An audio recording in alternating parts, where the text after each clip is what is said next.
Amiche e amici, buongiorno, eccoci, siamo in diretta con Ore 13, nuova puntata, un nuovo argomento per questa settimana e un nuovo approfondimento con ospiti assolutamente preparati che ci aiuteranno in questa ora a capire la situazione di uno dei comparti fondamentali per l'economia della nostra regione.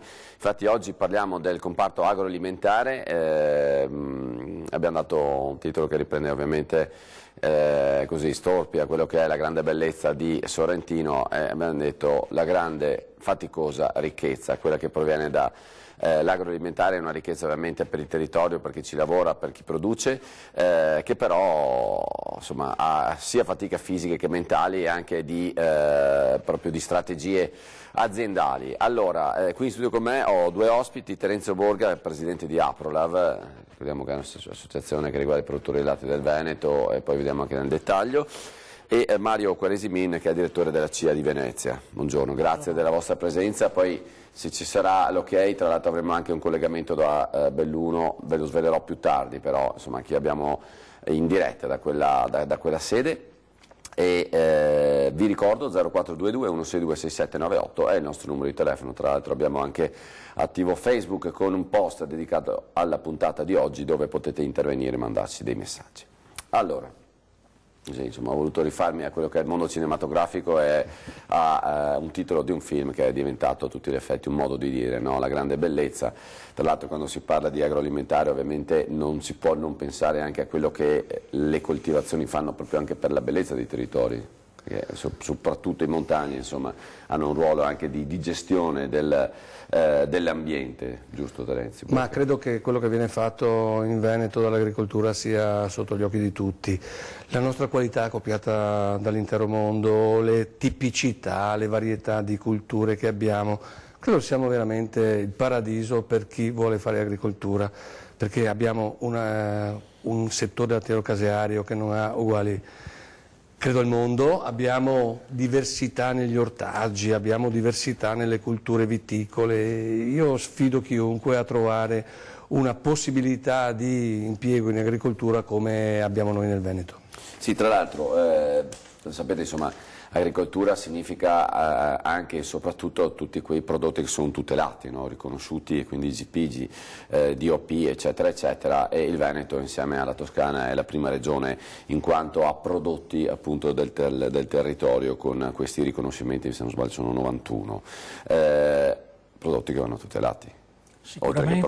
Sicuramente vanno tutelati e promossi, e questo è una delle attività che abbiamo sempre posto come primo punto, come primo obiettivo. Perché è chiaro che l'agroalimentare e soprattutto il Made in Italy è una delle forze di traino, diciamo, per tutta l'agricoltura del nostro Paese, e questo va tutelato sia in Italia sia nel mondo in generale, perché un'azione di promozione e di tutela dei marchi è fondamentale per il successo di queste tipologie di scelte che, ripeto, hanno creato e hanno dato opportunità agli agricoltori di esprimersi al meglio, ma sono costate anche in termini di formazione, di specializzazione, anche di costi di produzione, perché per ottenere prodotti di qualità bisogna, come dire, rispettare dei disciplinari ed arrivare a garantire ai consumatori in generale un prodotto di alta e di elevata capacità sia alimentare sia dal punto di vista sanitario. Allora, troppo spesso non si vanno in profondità a quelli che possono essere le difficoltà, magari diciamo la fatica, no? Nel garantire dei risultati in termini di qualità di prodotto. Considerate che l'Italia è all'interno della UE il paese con il maggior numero di certificazioni, che sono 818. Così, al secondo posto c'è la Francia che ne ha 681. Cioè, abbiamo un 120-130 prodotti in più che sono su 800, comunque sono un buon 25%. Questa è una grande ricchezza, è un grande patrimonio che ovviamente va difeso.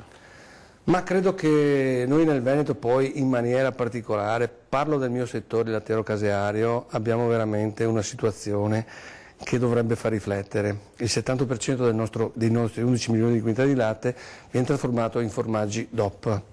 un altro 22-24% viene trasformato in altri formaggi di pregio, quindi le IGP che tu appunto citavi prima. Sfido chiunque al mondo, l'Italia fa il 50% di DOP, la Francia mi sembra sia il 25%, tanto per dare l'idea di quanto noi teniamo la qualità e soprattutto in Veneto.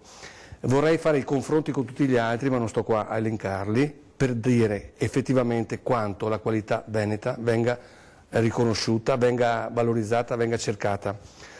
Voglio dire solo una cosa, noi come Aprola siamo in lizza abbiamo proposto altre 5 DOP oltre alle 8 già esistenti e siamo già i primi in Italia, però purtroppo hai detto una cosa giusta, la Comunità Europea ci mette dei veti incredibili, pensiamo al Morlacco del Grappa, al Bastardo del Grappa, al nostro Imbriago, allora, al Malga. Io adesso andrei allora, prima vorrei far capire cosa significa per dei produttori ottenere queste certificazioni, poi vi propongo questo cammino durante la trasmissione.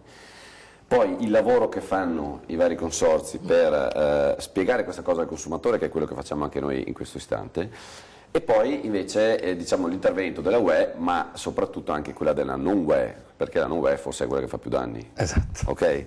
Allora, fatica, a prescindere dal lavoro fisico nei campi. Tra l'altro vi ricordo che l'agroalimentare vuol dire anche tutta la fase di trasformazione, perché voi qua rappresentate quelli lì che producono, però in termini di ricaduta economica sul territorio ci sono tantissimi impiegati nel settore dell'elaborazione sostanzialmente. Allora, cosa significa ottenere una certificazione di DOP o IGP? Ma come dicevo prima, rispettare un disciplinare di produzione, quindi vuol dire... Imposto da chi? Imposto dalla stessa denominazione, cioè dallo stesso consorzio, con i produttori che costruiscono un percorso di produzione. Lei finga che io non capisca nulla, come realmente, tra l'altro, e provi a spiegarmi quali sono le cose che deve fare un agricoltore per rispettare poi il disciplinare. Allora, gli agricoltori innanzitutto partecipano alla costruzione del percorso produttivo nuovo e quindi di questo disciplinare, nel senso che sono loro che lo decidono, si associano in consorzio e tutelano quel prodotto di qualità.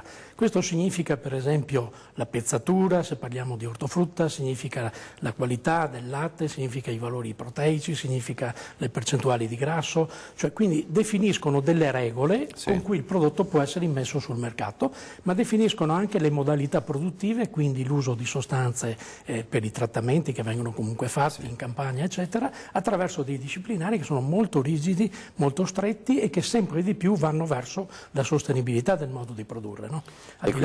Quindi l'utilizzo di sostanze per correttive, diciamo, per arrivare ad ottenere un prodotto di qualità, vanno fatte con un criterio di sostenibilità, quindi l'agricoltura si chiama ecosostenibile, che è ormai una di quelle approvate. Una punta di nicchia è quella dell'agricoltura biologica, che fa altre tipologie di scelte, però queste sono regole che i produttori si autoimpongono per assicurare una qualità di un prodotto che arriva ai consumatori. Quindi i risultati concreti, provo a riassumere, no? Sono quello che io mi trovo in tavola ha delle caratteristiche di qualità importanti, però contemporaneamente quello che io vado a impattare sull'ambiente, se il disciplinare funziona, dovrebbe ridurre al massimo quello che è appunto l'effetto negativo sull'ambiente. Ma credo che sotto questo punto di vista ci sia sempre più attenzione, sempre più restrittività in quelli che sono i prodotti da utilizzare e sempre più attenzione da parte di chi è appunto l'agricoltore che utilizza in qualsiasi maniera i prodotti che vengono appunto censiti da queste regole di produzione. Credo che... Senta Borga, se io gli chiedessi qual è l'azione che ha dato il miglior risultato sull'impatto ambientale dal punto di vista della produzione dei formaggi? Ma credo che sempre di più ci sia una riflessione sull'uso dell'antibiotico, sempre di più c'è ma non è una riflessione, è proprio una regola che sono andati sul fatto della direttiva nitrati per quello che riguarda, sul fatto dell'utilizzo della chimica nelle culture e tutto quello che ci va dietro. Credo che sempre di più ci sia attenzione non solamente da parte degli organi di controllo ma degli stessi agricoltori per quello che riguarda appunto l'impatto ambientale, sempre di più soprattutto le nostre cooperative, i nostri trasformatori cercano gli utilizzi di tutti quelli che sono, diciamo così, le componenti che danno l'idea di un miglioramento proprio ambientale. Oltre a dirlo voi, chi è che le dice queste cose? Cioè come vengono verificate o testate? C'è il Ministero della Salute, difatti io volevo agganciarmi anche a uno dei dati che sono apparsi in questa tarda fine primavera scorsa, dove i prodotti italiani che sono diciamo in regola superano il 98,5% dei campioni effettuati dal Ministero della Salute, che ogni anno passando attraverso i punti di mercati, attraverso i punti vendita, eccetera, fa delle raccolte di campioni, fa una serie di esami, uno screening alla ricerca di residui sui prodotti. Quindi noi siamo il paese in Europa, il miglior paese che ha i risultati più ampi, quasi il 100% del prodotto, siamo al 99% del prodotto che non ha dato limiti Gli altri di paesi prodotti. su che percentuali sono? Alcuni sono 3 punti per cento di residui che hanno significato con dei residui presenti.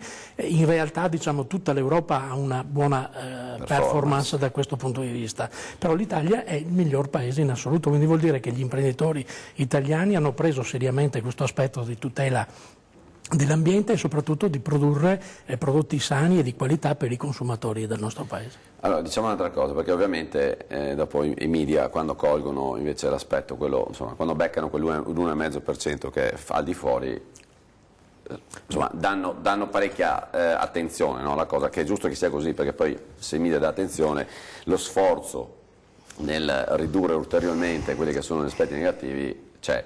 È anche vero che però in effetti forse si parla anche poco di questo 98,5 che, vabbè, che funziona.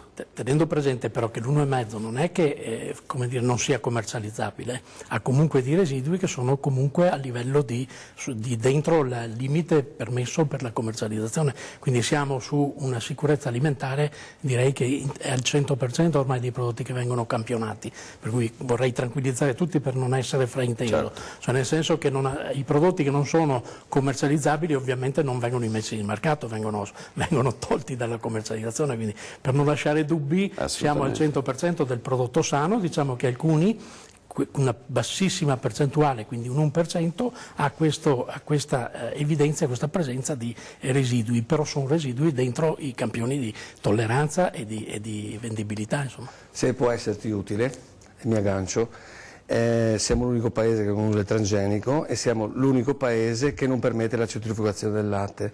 L'altro giorno, tornando a casa da vedere... Io sono ignorante e magari non siamo tutti così formati su questi temi. Che cosa significa la centrifugazione? Geneticamente modificati, non sono scienziato, sono un agricoltore, per cui non è che sto qua a raccontarvi la cosa, è che non ce lo permettono comunque. Non ce lo permettono, non lo utilizziamo perché l'Italia non lo prevede. Ma la centrifugazione del latte è la pulizia del latte. L'altro giorno, tornando da vedere la De Longhi, che tu conosci benissimo, mi sono fermato in una gelateria e gli chiedo: ma che latte usate? E loro mi hanno tirato fuori, microfiltrato. C'era un avventore del bar e gli faccio e lui mi dice: ma è buono? Certo che è buono, ma è microfiltrato. E cosa vuol dire? Che è stato pulito. Il latte fresco che vengono a prendere da me non serve che sia pulito. Microfiltrato, la microfiltrazione è comunque una pulizia. Noi invece consegniamo il latte dal nostro tank che deve avere i parametri qualità che devono essere a posto, quindi può andare addirittura più restrittivi di quello che impone la normativa nazionale, perché le nostre cooperative impongono dei parametri inferiori a quelle che la normativa nazionale. Per cui quando diciamo il nostro latte non è centrifugato, le cellule somatiche devono stare sotto le 400.000, meglio se 300.000, la carica batterica deve essere esclusivamente sotto i 100.000, cioè questi sono parametri che le nostre aziende da sempre tengono a verificare. Volendo brutalmente raccontare con un'immagine, nel momento in cui il latte esce dalla mammella della vacca è già a posto sostanzialmente. Da noi, nel mio telefonino di stamattina ci sono le analisi di ieri e sono a posto, io sono orgoglioso di quello che faccio. È così, perché da noi i controlli vengono effettuati. Mi perdoni, quindi cioè lei riceve ogni tot le analisi? tutti i giorni il latte viene verificato alla consegna. Se c'è qualcosa che... No, ma è giusto che la gente lo sappia. Ma lo diciamo da sempre. Per cui, la insomma, sicurezza alimentare che c'è in Italia non ha eguali al mondo. Lo possono dire tranquillamente i nostri organi di controllo, perché sono là per fare quello, per verificare, per dare al consumatore l'idea, l'immagine, la realtà che l'Italia, sotto il punto di vista della sicurezza alimentare, come prima è stato detto, è riconosciuto qual è l'ente internazionale per la sicurezza alimentare, che non ricordo, è riconosciuto che l'Italia, sotto il punto della sicurezza alimentare, c'è un abisso fra noi e tutti gli altri almeno paesi. lì siamo dei campioni. Do la linea alla regia, grazie.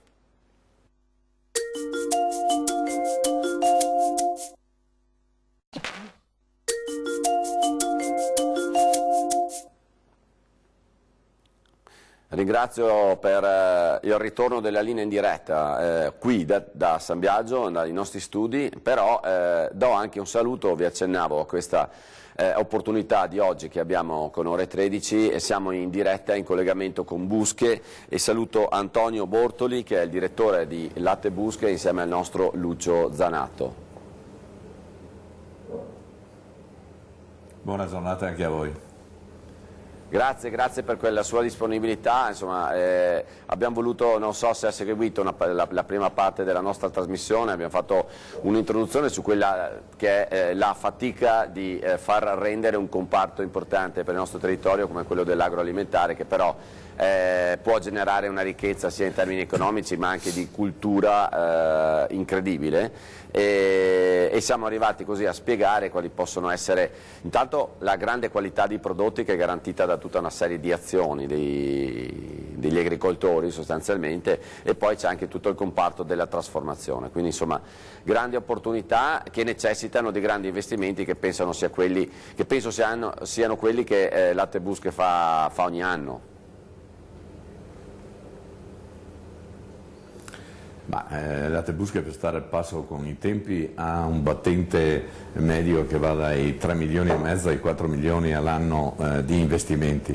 Molte volte sono destinati a una manutenzione straordinaria, ma spesso a innovazioni di prodotto, innovazioni di processo che servono a mantenere da un lato molto alta la qualità organolettica del prodotto finito, dall'altro garantire le certezze igienico-sanitarie che nel processo di trasformazione sono essenziali per il consumatore poi finale.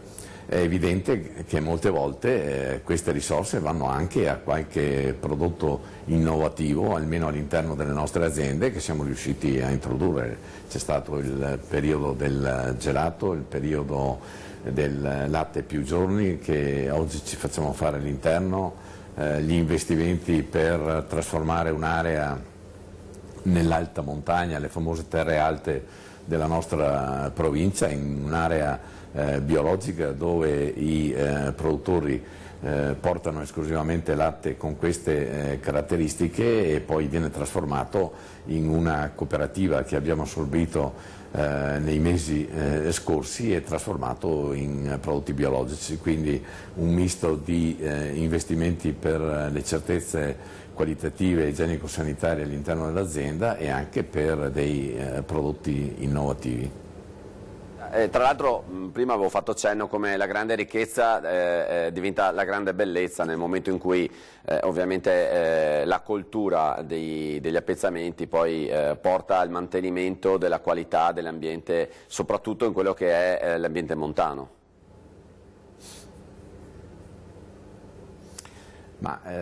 Io credo che si sia fatto sempre poca attenzione al lavoro degli agricoltori, in particolare ai zootecnici, perché con il mantenimento delle stalle nel territorio si è provveduto allo sfalcio dei terreni, si è provveduto a mantenere il più lontano possibile i boschi, e i danni che conseguono a questa mancanza di manutenzione che fanno gratuitamente sotto certi punti di vista gli allevatori si vedono nelle aree dove sono sparite le stalle. Abbiamo intere aree del Cadore e dell'Agordino dove questa pratica non viene più esercitata, dove il bosco è sceso, sono cambiate addirittura le condizioni climatiche, con evidenti svantaggi, mi viene da dire, anche per il terziario. Noi abbiamo cercato più volte di far presente, non adesso va un po' di moda dire che i prodotti sono legati al territorio, sono legati alla tradizione, ma qualche decennio fa era un po' meno scontato questo connubio. Abbiamo cercato di dire che il mantenere il produttore in montagna diventa una salvaguardia per il territorio straordinaria, e quindi poi con benefici che ricadono anche sul terziario, purtroppo qualche volta inascoltati. Bene, allora, intanto ho fatto questa introduzione, grazie ancora. Lucio, ovviamente io ti chiedo adesso, io continuo la chiacchierata, è come se voi foste qui con noi ovviamente, e per cui vi porrò delle domande, ma chiederei anche a te, Lucio, una mano, perché insomma se Bortoli vuole intervenire su quello che stanno dicendo basta fare un cenno e noi ci siamo. Ok. Allora io volevo cominciare a dire proprio una cosa al che però chiedo alla regia, non sentiamo più nulla noi dell'audio di quello che stanno dicendo. Avete fatto un'acquisizione nel Comelico e avete deciso di fare, diciamo, di trasformarlo in biologico. Intanto i costi per la lavorazione del Comelico, perché siete l'unica realtà, una delle pochissime in tutta Italia, che mantiene il cuore in montagna pur avendo fatto acquisizioni in pianura. Quanto costa il latte in montagna di più?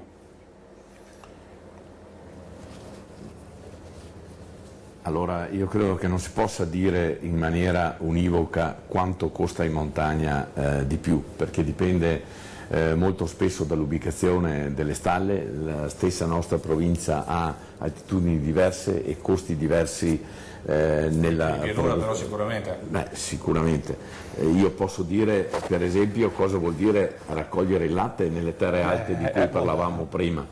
Vuol dire spendere 6 volte quanto costa la raccolta in pianura, quindi con dei costi che, se noi vogliamo, possiamo anche con un traslato magari un po' ardito dire chiedo scusa un attimo, io chiedo alla regia se possono levare via il ritorno, perché continuiamo ad avere il ritorno sulle cuffie e quindi facciamo difficoltà a parlare. Ecco, diceva appunto, perché così possiamo... Dicevo, con un traslato abbastanza ardito possiamo dire che i produttori di latte, quindi gli agricoltori, tra il frazionamento che hanno dei terreni, la lontananza, gli sbalzi di altitudine a cui sono soggetti, hanno dei costi evidentemente straordinariamente più elevati che non in pianura. Ecco, ma allora perché avete deciso, cioè gli altri sono andati in pianura, alla fine hanno spostato la produzione, hanno spostato il cuore in pianura perché è economicamente più conveniente, voi invece avete deciso di rimanere qui e di continuare a investire sulla montagna? Intanto dobbiamo dire che questa azienda è nata in questo territorio, è nata qui a Busche, dove c'erano probabilmente più produttori di latte in quel momento che abitanti, quindi qualche decina di produttori di latte e forse una decina di abitanti. Poi nel tempo le cose si sono evolute, però siamo nati qua, il cuore rimane in questa provincia e credo che la nostra mission sia molto chiara.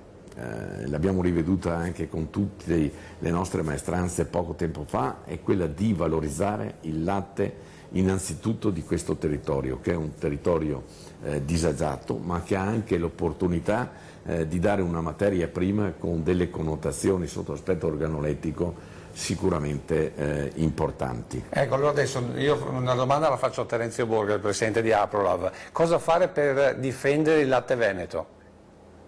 Possiamo continuare a fare quello che abbiamo fatto negli ultimi anni, dire a tutti cosa fa un allevatore veneto per produrre, ma soprattutto il comparto cosa propone al consumatore. Noi abbiamo fatto, da quando sono presidente io, non abbiamo mai parlato di quote, abbiamo sempre parlato di promozione, di informazione. Ci abbiamo messo cuore e anima con il nostro direttore Bernardi, che ringrazio sempre per l'opera che fa insieme con tutte le nostre cooperative, che troviamo sempre a disposizione quando ci sono manifestazioni da fare, dire realmente quello che fa il Veneto rispetto a tutti gli altri. parlare della nostra qualità, dei nostri sistemi di produzione, della nostra storia, della tradizione, del territorio che noi comunque, se pensiamo a ogni territorio, ha le sue produzioni, le sue tipicità. Quello che possiamo fare è questo, continuare a dire che i nostri prodotti sono i copiati, che abbiamo i migliori prodotti al mondo, perché il direttore di Busche, che saluto, Bortoli, non lo dice mai, ma il suo formaggio Piave è uno dei primi 50 alimenti degli Stati Uniti già da tanti anni, ricevono continui riconoscimenti per quello che riguarda la sostenibilità ambientale, a Londra vincono i primi premi dei formaggi europei e nessuno lo dice. L'unica cosa che possiamo fare è continuare a battere e a dire al consumatore: quando consumi Veneto rispondi al territorio e hai sicurezza alimentare e una qualità che non ha simili al mondo. Coinvolgo Mario Quaresimin, ma siccome ovviamente anche voi come CIA lo fate, no? Spesso sta cosa di dialogare col consumatore, che risposte avete? Cioè, siccome spesso capita il faccia a faccia, no? Cioè, chi vi trovate davanti? Qual è l'identikit medio? Capisce queste cose, il valore dei premi, dei riconoscimenti anche internazionali? Sicuramente sì, perché c'è un atteggiamento positivo da parte del consumatore, anche se a volte c'è un problema poi di gestione delle casse nelle famiglie, no? Quindi disponibilità di spesa, perché talvolta alcuni prodotti di qualità costano qualcosina di più, però c'è una grande attenzione e abbiamo riscontrato negli anni un aumento di scelta mirata sui prodotti e sui prodotti che hanno una certificazione, che hanno una storia, una tradizione. E l'enogastronomia, come si diceva qua, italiana, è riconosciuta in tutto il mondo, quindi è un brand molto forte che dobbiamo continuare a promuovere e investire. A livello territoriale c'è sempre più attenzione, dai mercati contadini alla ricerca del prodotto di qualità, eccetera. Dobbiamo affrontare un po' il tema, diciamo, della possibilità delle famiglie di incrementare il livello di spesa delle famiglie, perché questo è un tema più generale del Paese che porta poi anche alla scelta di prodotti di qualità, e quindi è una scelta di un'alimentazione molto ricca, molto variegata e che si basi appunto sui prodotti del nostro territorio. Ci dobbiamo lasciare per qualche istante e poi torniamo a parlare dell'agroalimentare del Veneto.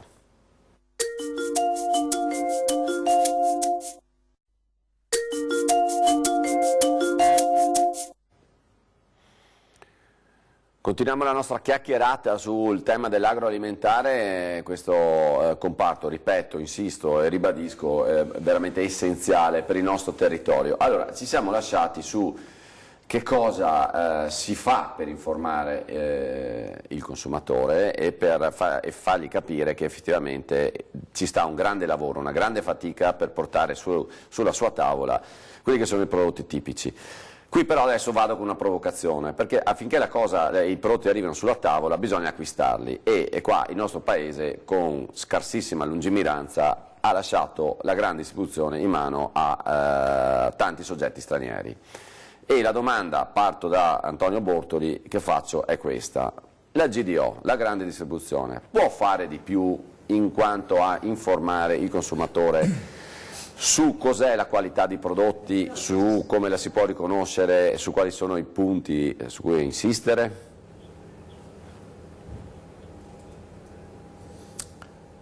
Intanto approfitto anch'io per salutare Terenzio Borga, che insieme al suo direttore, lo voglio anche ringraziare, è sempre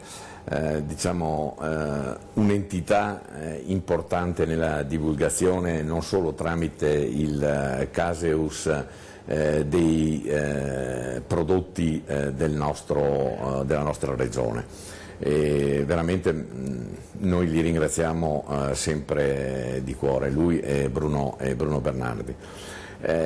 Io credo che non è proprio, Terenzio, che noi non facciamo niente, noi facciamo qualcosa, però evidentemente la nostra informazione è sempre un'informazione di parte, fa parte un po' della comunicazione, ma molte volte viene vista come pubblicità. È evidente che potrebbero esserci, e voi ne siete degli esempi, degli amplificatori importanti per il consumatore sulla qualità dei prodotti nostri, ma anche, come si è detto, di tutto il Veneto. Per venire alla domanda che mi è appena stata fatta, io credo di sì, che la grande distribuzione potrebbe fare di più, però voglio anche dire che ci sono delle insegne delle insegne italiane, ma non solo, con le quali si è iniziato a instaurare un rapporto, vorrei dire, di collaborazione. È un discorso che si fa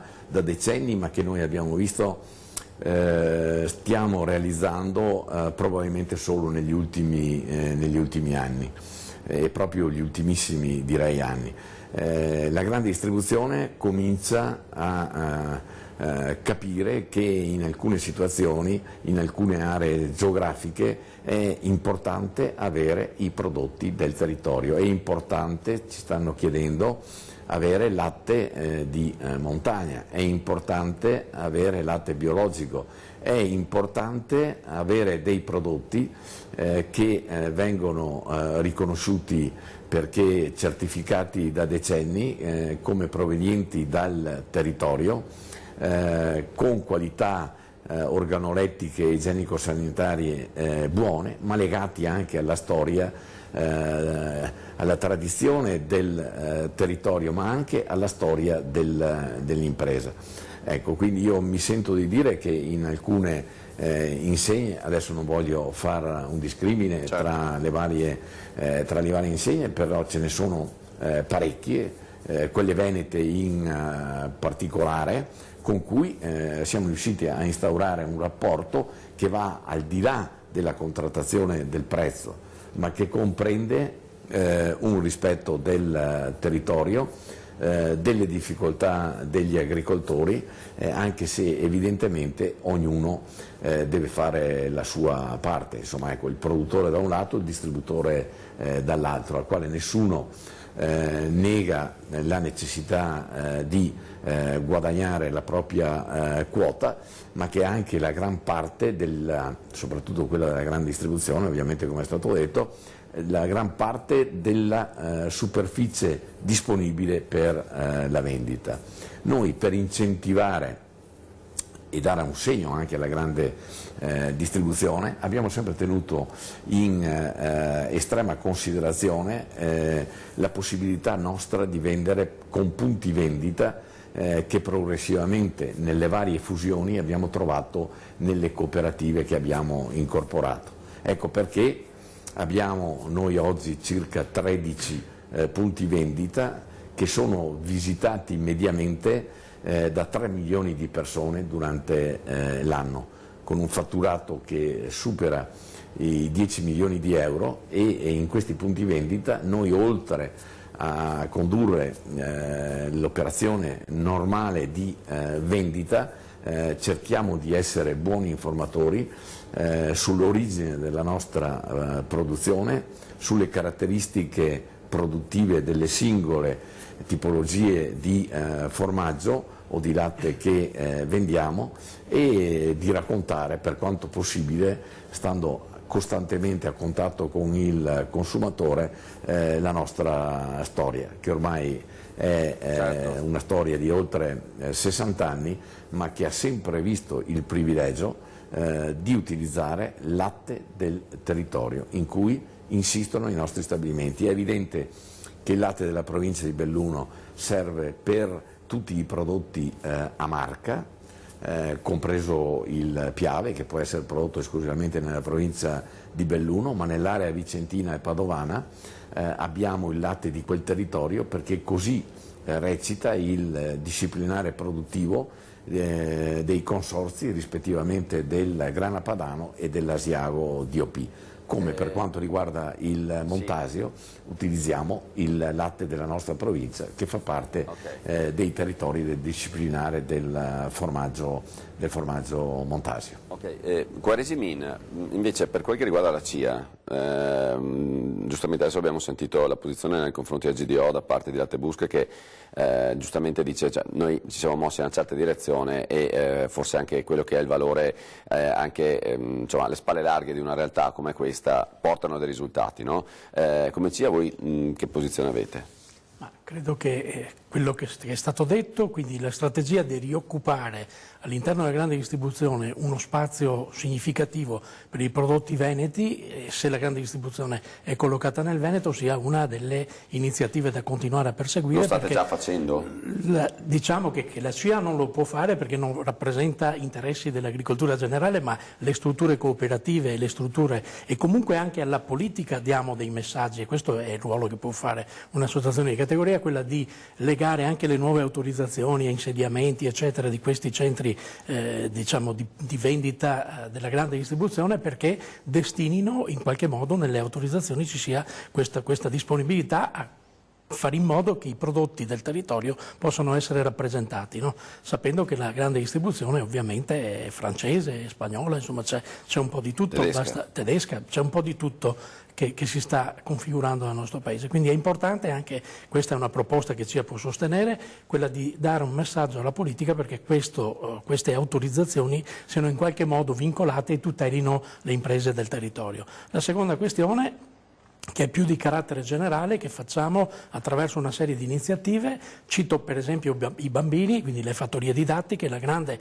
potenzialità comunicativa che c'è nel indirizzare i bambini a conoscere, a riconoscere i prodotti di un territorio, la tradizione rurale, quindi è un'attività formativa che facciamo assieme a tanti insegnanti, a tante scuole, con diverse aziende sparse nei territori. L'altra questione è quella poi di avvicinarsi agli agricoltori, ai consumatori con gli agricoltori attraverso i mercati, i punti vendita, quindi c'è un sistema come dire, che si sta preparando e predisponendo a far sì che sia facile individuare i prodotti di un territorio, sia facile riconoscere la tracciabilità e il luogo di produzione e soprattutto collegarli alla storia enogastronomica di questa bellissima regione. Ora, il telespettatore che è un po' informato si starà secondo me ponendo una domanda.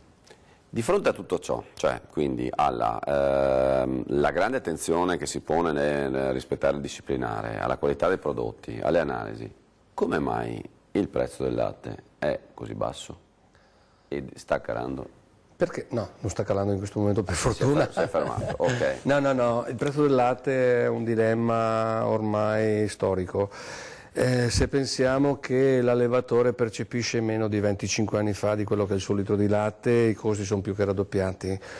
La storia delle quote non ha portato a nulla di positivo, nel senso che alla fine del regime comunque ci confrontiamo con i prezzi del latte estero che sono nettamente più bassi dei nostri per una questione di costi. E in questo momento... Costi del sistema paese o della conformità? Cosa che incide sui costi del latte? Il sistema paese. Voglio solo dire una cosa, che i francesi, i tedeschi, gli olandesi hanno sempre considerato il settore latte un settore strategico per l'agricoltura, cosa che in Italia non è stata fatta dai nostri politici. Proprio se parli con un politico del latte, a parte nella nostra regione che abbiamo un po' di sensibilità, vorrei capire chi è che ne capisce qualcosa, a pensare anche agli ultimi ministri che abbiamo avuto, insomma, ecco, e non ho nessun problema a confrontarmi con loro. Appunto per questo l'unica difesa che noi abbiamo è la qualità. In questo momento è stata in qualche maniera sostenuta dalla nostra cooperazione e noi in Veneto abbiamo una buona cooperazione, ma guarda che se andiamo nelle regioni limitrofe del latte hanno problemi ancora più seri rispetto a noi. Il prezzo sta calando perché purtroppo il confronto è sempre europeo e il privato che va a comprare il latte alla fine può essere che è più attratto dall'acquisto di latte estero che non dal latte nazionale, semplicemente per quello. Prima parlavamo di qualità sui prodotti dopo IGP, no? Ma il latte italiano è più buono degli altri o no? Beh, ma scusa, se tu pensi a quanto ne abbiamo noi di latte e quanto viene trasformato in formaggi di pregio, ti dà già l'idea di quello che è il DNA dei trasformatori del Veneto.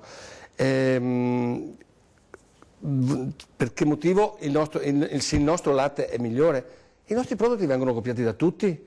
Noi non copiamo i prodotti degli altri paesi. Le nostre DOP sono consumate all'estero al 50% da similari.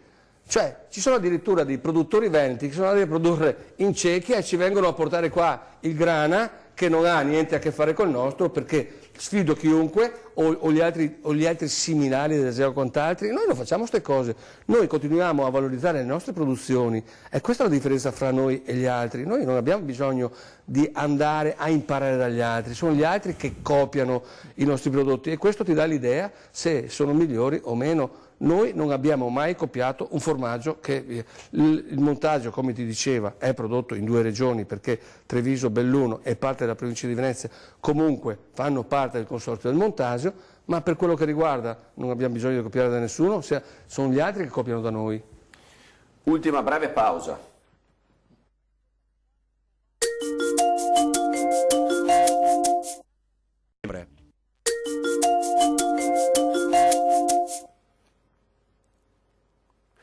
Allora, una grande ricchezza, soprattutto se è faticosa, va difesa e tutelata, giusto? Siamo d'accordo, no? Da questo punto di vista. È chiaro che insomma, il Paese, mi sembra che entro i suoi limiti, e per Paese noi intendiamo Italia, lo sta facendo. Fatto sta che noi però siamo un Paese che è inserito in un contesto di un Paese un po' più grande che l'Europa, e poi un contesto mondiale, che sono questi gli ambienti nei quali poi i nostri prodotti si devono confrontare, perché se miriamo solo il mercato interno ovviamente la grande ricchezza non è più tanto grande. Adesso andiamo con l'ultima e forse più grossa provocazione, che sostanzialmente è A, come sta andando la partita in Europa, B, se l'Europa, perché sembra che invece a livello mondiale proprio ci stiano cercando di attaccare da ogni angolo, ci sta realmente difendendo, se insomma riusciamo a garantire vita a quelli che sono i nostri prodotti tipici. Scusa, da Busche, avete sentito questa domanda? Sì, tutto a posto, siamo tutto pronti, okay. Allora, pronti a rispondere, anche se in realtà volevo, prima di arrivare, scusami Pier Giorgio, prima di arrivare a questo passaggio con l'Europa, era importante tornare un attimo sul tema diciamo così, della raccolta in montagna, del latte di montagna. Perché la provocazione che volevamo fare qui, tra l'altro siamo dietro al tavolo del Consiglio di amministrazione dove anche oggi c'è stata l'ennesima riunione, è voi quanto vedete, diciamo, nella cooperazione il sostegno, diciamo, anche a questo comparto? Io credo, ha detto Terenzio prima, che se non ci fosse una fetta di cooperazione virtuosa, evidentemente il prezzo della materia prima scenderebbe. Diceva Terenzio prima, i produttori prendono meno di quello che prendevano 25 anni fa. L'ho detto in maniera chiara e è non solo condivisibile. Io ho un flash importante, perché è il momento in cui abbiamo fatto una fusione nel Vicentino e in quel momento il latte valeva 1.100 lire al litro, quindi facciamo pure la proporzione, vuol dire andare ben oltre i 50 centesimi oggi. A oggi questo è ulteriormente penalizzante, questo paragone, se andiamo nelle aree nostre, queste aree qua di montagna. Cioè non è un caso, vedete, che ci sia una moria costante di stalle. Non è solo la difficoltà di fare il lavoro dell'agricoltore e del produttore di latte in montagna, c'è anche la mancanza di un riconoscimento che permetta di sopravvivere in maniera decente. Ecco allora che appena... La provocazione è il litro di latte per vivere adeguatamente, a quanto dovrebbe essere comprato? Adesso evitiamo magari di fare delle cifre, diciamo che oggi una remunerazione buona, perché è sopra quella del Veneto di Latte Busche, nelle nostre aree qui di montagna e soprattutto dell'alta montagna non è più sufficiente. Dicevo prima, c'è una moria costante di stalle, negli ultimi 5 anni possiamo dire che oltre 50 stalle hanno chiuso, ma nel momento in cui facevamo riferimento prima, 25 anni fa, c'erano oltre 1000 produttori. Oggi sono ridotti a poco più di 200. Allora la domanda che dobbiamo farci, ma siamo sicuri di far tutto il possibile, ovviamente come struttura di trasformazione come cooperativa noi tutto quello che è possibile ci sembra di farlo, però siamo sicuri che non si debba fare qualcos'altro perché il produttore rimanga. Cioè, cosa succederà del territorio dai 1000 metri in su nel momento in cui non ci sarà più quell'agricoltore che lo mantiene come sta facendo oggi, soprattutto nell'ipotesi malaugurata che nessuno vuole, che ci fosse una flessione sull'industria primaria della nostra provincia. Senta, però a questo punto torniamo all'ultima provocazione di Pier Giorgio Paladino, ovvero l'Europa, cioè cosa dobbiamo fare noi e che cosa deve fare invece l'Europa per dare a questo comparto la possibilità di andare avanti? Io credo che così le politiche non è che riusciamo, vengo da un convegno a Cernobbio venerdì scorso e le soluzioni non sono riuscito a sentirle, ci sono delle ipotesi che devono tener conto, come è stato detto giustamente, dei nostri partner europei ed extraeuropei. Stanno nascendo delle barriere non economiche, ma che sono assimilabili, cioè il discorso di alcune componenti che vengono additate come additivi, dico una per tutte, l'isozima in prodotti DOP che sembrano, e non c'è nient'altro che tuorlo d'uovo, mentre vengono valorizzati alcuni stabilizzanti e alcuni conservanti che la nostra normativa, quella italiana in particolare, ne faceva riferimento prima Terenzio, noi abbiamo una normativa estremamente rigorosa e dei controlli veramente altrettanto rigorosi. Quindi l'Europa non deve essere un'Europa di aiuti, ma deve essere un'Europa equa sotto il profilo, diciamo così, del prodotto, un prodotto che deve essere salvaguardato e deve essere tutelato con riferimenti adeguati anche territorio per territorio. Sicuramente questo, ma credo anche che per territori, e questo ovviamente vale per tutta l'agricoltura nazionale, però per territori montani deve esserci ancora qualcosa. Ma parliamo di aiuti economici o parliamo di tutela? Parliamo dell'una cosa e dell'altra. Facciamoci a distanza di decenni la stessa domanda che ci facevamo allora, chi sfalcerà domani l'altro? Ci sono delle aree dove il bosco è sceso di 10 metri, e quindi con le conseguenze negative anche per il terziario. Io credo, ho sentito anche in questo convegno di venerdì importante, che ormai l'abbinamento, lo ha fatto anche il ministro in carica in questo momento, l'abbinamento agricoltura non può più prescindere, specie in determinate aree come queste, con il turismo. Quindi l'integrazione deve essere totale. A te, Pier Giorgio. Grazie Lucio, grazie al dottor Bortoli. Allora, l'accenno a cosa deve fare l'Europa, no? È ovvio che l'Europa è composta da tanti paesi e con esigenze diverse. A questo punto facciamo ancora un passo più indietro, no, geograficamente, e cosa dovrebbero fare in più i nostri politici che rappresentano l'Italia in Europa dal punto di vista dell'agricoltura? Innanzitutto credo sia la battaglia prima da fare è quella di non ridurre la spesa per l'agricoltura, perché voi sapete che la spesa europea è molto importante per le imprese agricole perché sostiene gli investimenti, sostiene invece sembra che i prossimi progetti comunitari abbiano una forte riduzione. Esatto, e questa è la madre di tutte le battaglie, perché se ovviamente vogliamo sostenere le imprese anche in montagna, come è stato sottolineato, ma in generale in tutto il paese Italia, bisogna non ridurre. Però Quesimi, io adesso le faccio un gioco. Sì. Io ho 2 buste in mano e lei me ne deve scegliere una, mantenere la spesa oppure fare una difesa vera, concreta dei prodotti. Quale sceglie? Mantenere la spesa, perché è la madre per riuscire poi ad avere dei prodotti di qualità e riuscire a venderli sui mercati. Borga? Ma io credo che secondo me bisognerebbe utilizzare nella maniera migliore i fondi che ci vengono dati, nel senso premiare la produzione e non le rendite vitalizie come è stato fatto negli ultimi tempi, negli ultimi bandi della PAC. Io non lo so come faranno, ma è impossibile che il latifondo continui a essere latifondo e che il piccolo produttore debba ricevere solo le briciole. Le rendite vitalizie devono sparire e deve essere data alla produzione se ci deve essere un aiuto, tenendo in considerazione quello che ha detto il dottor Bortoli. Attenzione che in montagna, se vediamo il Trentino, perché nel Trentino ci sono?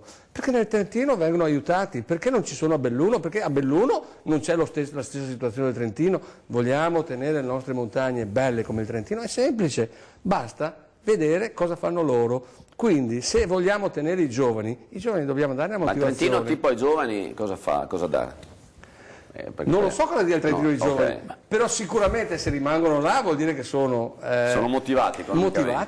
Perché c'è un sistema di assistenza diretta e c'è un sistema di turismo integrato a quella che è l'attività agricola, che è un po' il tema che veniva richiamato anche poc'anzi. Cioè il Trentino ha fatto un gioco di squadra ed essendo provincia autonoma ovviamente ha avuto più possibilità di spesa.